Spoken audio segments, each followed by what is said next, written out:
আমরা আমরা চাচ্ছি যে মাদকের বিপক্ষে, কিন্তু এটা তো সিস্টেমেটিক করতে হবে।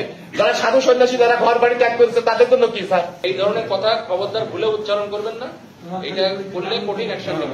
এই ধরনের কথা ঝাড়খণ্ড করুন, কঠিন অ্যাকশন নেব। আপনি যে হন না কেন, ঠিক আছে? আমাকে চিনেন না। আমাদের লালন মেলা যে অস্বীকার করুক, এটা অস্বীকার করার কিছু নাই স্যার। এই মেলা হয়, আমরা দেখি, আমরা 11তম দেখছি এবং বিভিন্ন সময় দেখতেছি স্যার। আমাদের কথা যে আমরা মাদকের পক্ষে না, আমরা চাচ্ছি যে মাদকের বিপক্ষে, কিন্তু এটা তো সিস্টেমেটিক করতে হবে। যারা সাধু সন্ন্যাসী যারা ঘর বাড়ি ত্যাগ করেছে তাদের জন্য কি স্যার? স্যার তাদের তো আমরা তো সংশোধন করবো, তারা আমাদের ইসলামের পথে দাওয়াত দেবো, শান্তির পথে দাওয়াত দেবো। আপনার নাম কি? স্যার আমার নাম মুস্তাফিজুর রহমান। মুস্তাফিজুর রহমান, জি স্যার।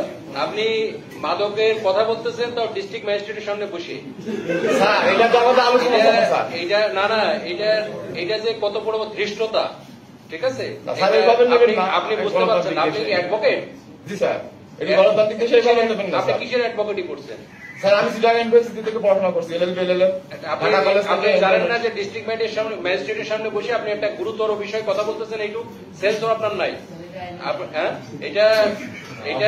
এটা এই ওনারা যে পণ্ডিত আমাদের সাধুরা আছেন, ওনারা বারবার বলেছেন এবং ইস্যু হয়েছে যে মাদকের সাথে আমাদের লালন সাহেবের যে জীবন আদর্শ, জীবন চরিত, তার সাথে কোনো বিন্দু মতো কোনো সম্পর্ক নেই।